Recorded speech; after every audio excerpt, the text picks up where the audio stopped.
बधाई देना चाहूँगा कि यहाँ के जो कार्यस्थान के जो टीम है under the leadership of Sanjay Narbu बहुत सुंदर कार्य का जो आयोजन किया है। इन लोग देखा है कि ये कुछ महीनों में हमारे यहाँ पे जो कार्यस्थान के जो कार्यकर्ता लोग हैं अपने और विभाग के जो कामिंग विभाग के जो संयोजक है रिंचिन कारू जी को लेते हुए और अपने जो आका भाई है लोपसंग तासी है उन लोग ने काफ़ी मेहनत किया और जितने भी यहाँ जो हमारे अलुमनी है वीकेवी जो अलुमनी है उन्होंने बहुत सुंदर साथ दिया और इस कार्यक्रम को पूरा करने में बहुत अच्छा से निभाया। इस तरह का हम आगे करते रहेंगे। और ये जो यूनिवर्सल ब्रदरहुड डे के बारे में जैसे आचे जोरम बेगी ने अच्छा से आप लोगों को बताया और आगे मुझे नहीं लगता है कि मुझे इसके बारे में और आगे कहूँ। फिर भी जो ये जो स्वामी जी के जो बारे में कहता है कि जो स्वामी जी जो है 3 लहर भारत में जो लेके आए, स्वामी जी के नाम से 3 लहर भारत में उठा है।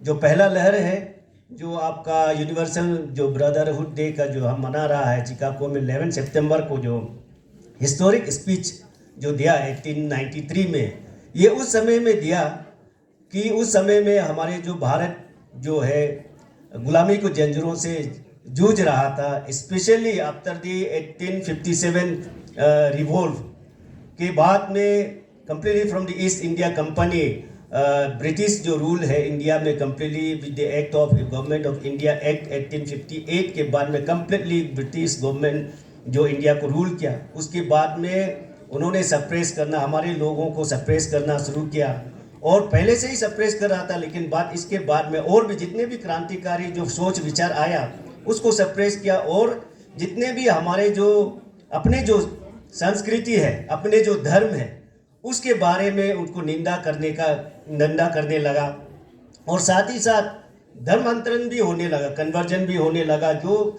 लोगों को ये हमारे भारतवासियों को ये बताते जा रहा था कि हमारे जो धर्म में हमारी जो संस्कृति है ये जो है मनगढ़ंत कहानी है, ऐसे गुफाओं में रहने वाला पत्थरों को पेड़ों को पूजा करने वाला ये कोई धर्म होता है, ये कोई संस्कृति होता है क्या, इस तरह का बता के। और हमारे सच में कुछ लोग उसमें बह गया, हमारे जो भारत के उसके फेवर जो चाहने वाले ब्रिटिश से जो फेवर चाहने वाले उनके बाद में मान गए, अपने ही धर्म को अपने ही संस्कृति को निंदा करने लगा।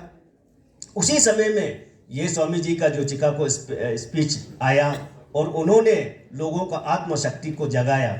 उन्होंने लोगों को जितने भी जैसे हमारे आचार्य बेगी ने कहा each soul is potentially divine, एक को अपना को आत्मशक्ति को बढ़ाया। क्योंकि स्वामी जी देखा कि क्यों हमारे जो लोग जो है इसमें कमज़ोर क्यों हो रहा है, क्योंकि हमारी आत्मशक्ति जो है कमज़ोर हो चुका है ब्रिटिश के वजह से। इस आत्मशक्ति को जगाने के लिए उन्होंने पूरे जगह जगह में जाके स्पीच दिया, खास का हमारे युवाओं को उत्साया। उन्होंने सबको आह्वान किया, उसका जो ग्रेटेस्ट जो thought one of the greatest thoughts है, उन्होंने कहता है कि the country needs a man with the muscles of iron and nerves of steel with the gigantic will which cannot be resisted, which will persist the mysteries of the universe and achieve their goal in any fashion, even if it means to going down to the depth of the ocean, meeting the death with face to face।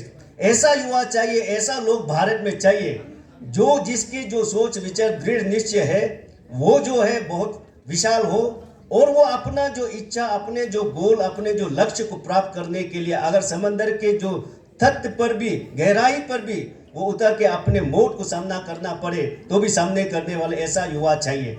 ऐसा करके उन्होंने आह्वान किया। उसी का बदौलत जो है लोगों में जागरूक हुआ और लोगों के जो आत्मशक्ति बढ़ने लगा, उससे जाके और हमारे लोग जो आगे जाके जो हमको आज़ादी दिलाया। ये पहला जो उसका पहला लहर। और दूसरा जो लहर है आपको आप सभी मालूम है, दूसरा जो लहर कहता है कि ये कोई इंसिडेंस हो सकता है, बट देन हमारे जो केंद्र का मानना है, जो स्वामी विवेकानंद को जो मानते हैं उन लोगों का मानना है कि ये उसी वजह से 1962 में आफ्टर चाइनीज़ वॉर में आप मालूम है चाइनीज़ वॉर में ये पूरा हमारे जितने भी जो इलाका है चाइनीज़ कब्जा कर चुका था। अब तो आपका तेजपुर तक चाइनीज़ चले गए थे।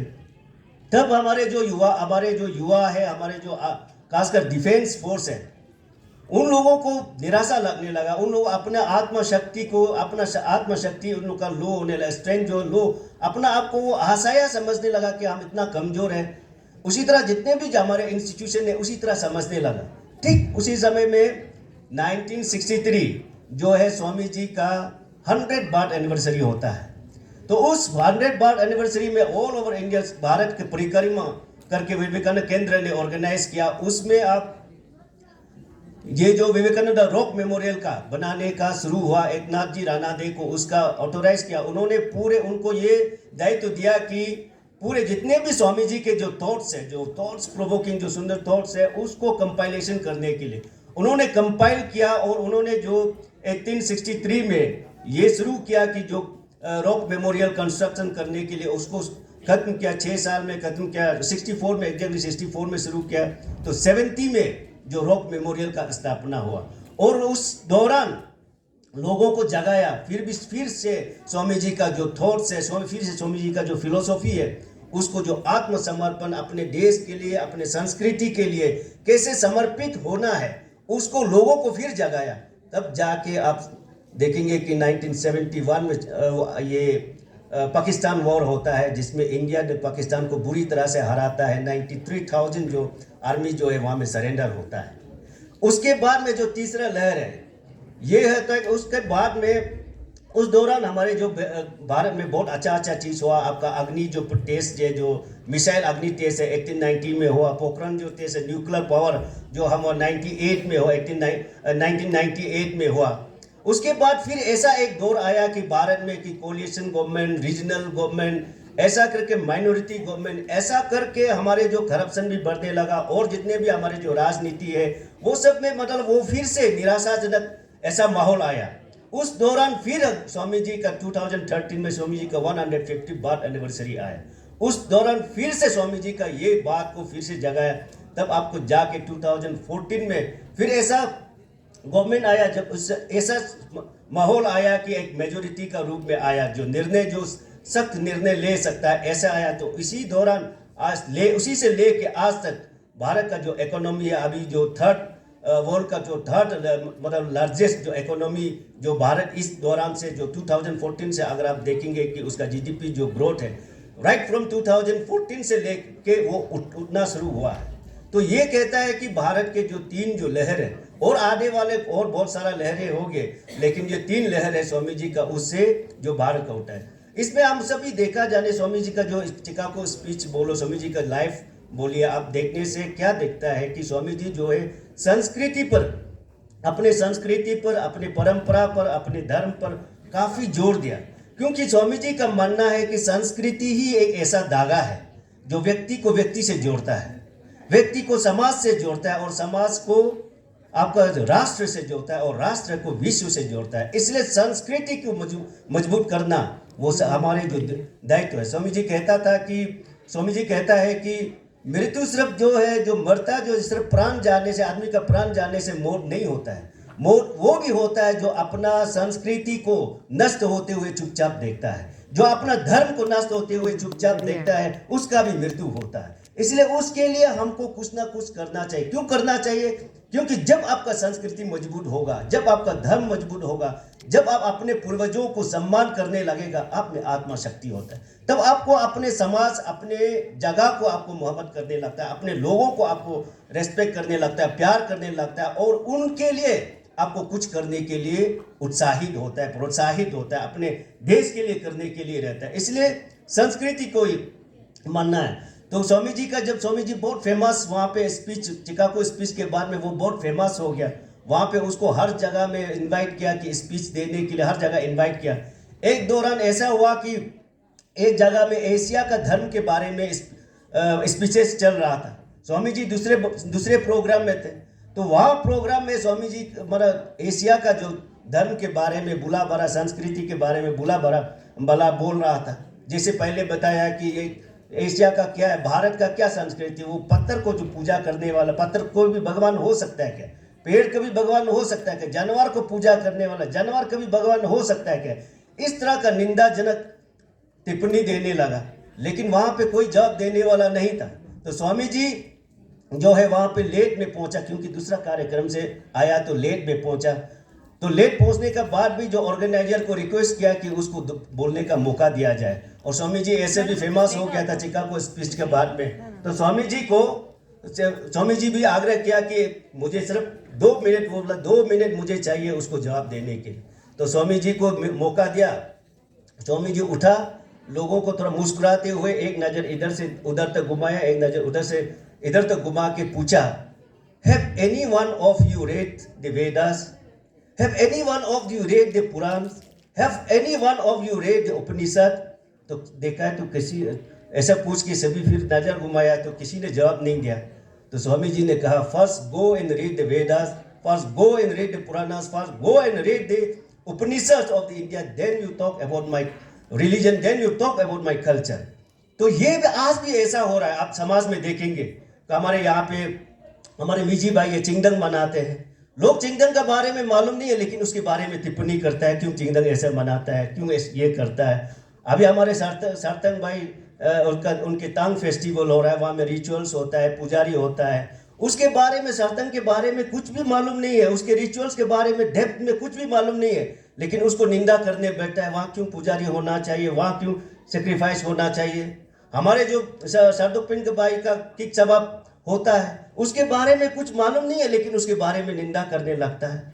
तो हमको ये जानना जरूरी है, अगर आप सरदुपिंड है तो सरदुपिंड कौन है, उसका क्या रीति रिवाज है, उसको आपको जानना चाहिए और उसको प्यार करना चाहिए। उसको जान के उसका मकसद क्या है, एक आप जब जो मास्क पहनता है, एक अटैच पहनता है, वो क्या कहना चाहता है, वो क्या सिंबलाइज करता है, वो क्या बोल रहा है, वो आपको मालूम होना है। तभी जाके हम हमारे कल्चर को, हमारे ट्रेडिशन को प्यार करें। प्यार इसलिए करेगा कि क्योंकि इसी ट्रेडिशन को लेके, इसी कल्चर को लेके हमारे पूर्वजों ने सदियों से उसको करके आया है। तो उसको अगर हम प्यार करता है तो हमारे पूर्वजों को प्यार करता है। अगर उसको हम न करता है, उसको हम निंदा करता है, तो हमारे पूर्वजों यानी हमको जो जन्म देने वालों को हम निंदा करता है। स्वामी जी ने यह भी कहा है कि if the man starts to hate himself, consider that the final blow has come. If the man is ashamed of their ancestor, that the end has come. अगर जब अपने एंसेस्टर को जो कोई शर्म करता है, अपने ट्रेडिशन कल्चर को जो कोई शर्म करता है, तो समझ लो कि उसका खत्म है। लेकिन और फिर चाणक्य का यह भी कहता है कि राष्ट्र तब तक राष्ट्र जो है पराजित, राष्ट्र तब तक पराजित नहीं होता है जब तक वो अपना संस्कृति मूल्य को रक्षा करता है। इंडिया का भारत जो है 500 साल जो है गुलाम रहा है। पूरे कितने कंट्री से, तुर्की का, पोर्चुगीज से, फ्रांस से, दक्षिण से, मुगलों से, ब्रिटिश से वो गुलाम रहा है। लेकिन उसका स्पेशलिटी क्या है, वो अपना संस्कृति मूल्यों को रक्षा किया है।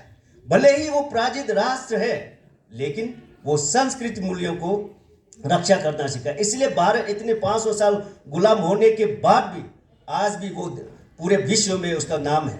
अब आज वो पूरे सुपर पावर के रूप में उसको देखा जाता है। तो इसलिए हमारे जो युवाओं को यहाँ पे हम इस दौरान ये अपील है कि अपने जो कल्चर है, अपनी जो ट्रेडिशन है, दूसरों के कहने पर उसको निंदा करने के बजाय पहले उसको जाके देखिए, एक अटैच का, एक जो कपड़ा का डिजाइन का वो क्या कहता है, उसका क्या कहना चाहता है, वो क्या मैसेज है। डेफिनेटली उसका ऐसा नहीं बनाया गया। हमारे जो मास्क है ऐसा सिर्फ बनाया नहीं गया है। हमारे ट्रेडिशनल कपड़ा है जो अटैच से इसी तरह से कुछ भी ऐसा बना दिया, ऐसा नहीं है। उसमें कारण छुपा हुआ है, उसमें मॉरल वैल्यूज छुपा हुआ है, सांस्कृतिक मूल्य छुपा हुआ है। उस मूल्य का रक्षा करना, उस मूल्य को जानना, ये हमको स्वामी विवेकानंद सिखाता है। ये स्वामी विवेकानंद, इसलिए जितना भी जो स्वामी विवेकानंद का जो स्पीच है आप देखेंगे कि ये हमारे जो संस्कृति है, भारत की जो संस्कृति है, भारत की जो धर्म है, उसको वो विश्व को बताना चाहता है। विश्व को बता के उसी दौरान हमारे जो लोगों को, हमारे युवाओं पर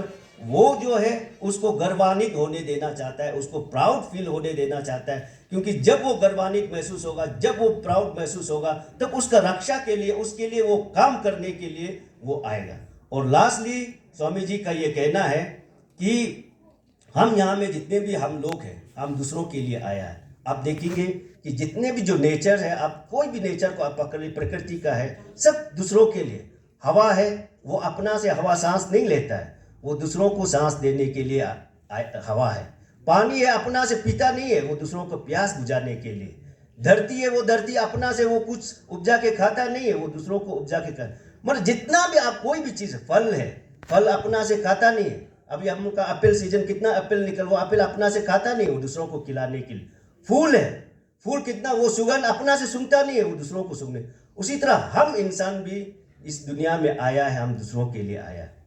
इसलिए स्वामी जी कहता है कि this life is very short, the vanities of this world is transient, but they alone live who live for others, rest are more dead than alive. जिंदगी बहुत ही कम, हमारी जिंदगी बहुत छोटा है। इस छोटा सा जिंदगी में हमारी जो ऐशो आराम, नाम, शोहरत, ये जो है वो टेम्प्रोरी है, लेकिन परमानेंट वो है जो दूसरों के लिए करता है। वरना जो दूसरों के लिए कुछ नहीं करता है, सिर्फ अपने लिए करता है, अपने लिए जीता है, वो तो जी के भी मरता है। विद दिस वर्ड मैं समझता हूँ कि आप सभी इस कुछ ना कुछ स्वामी जी के जो इस थॉट से कुछ लेके जाएंगे, कुछ सीख के जाएंगे, और हमारे अपनी ज़िंदगी में, अपने व्यक्तिगत ज़िंदगी में उसको अमल करेंगे। इस प्रेयर के साथ में मैं अपना बात को यहीं समाप्त करता हूं। Thank you very much.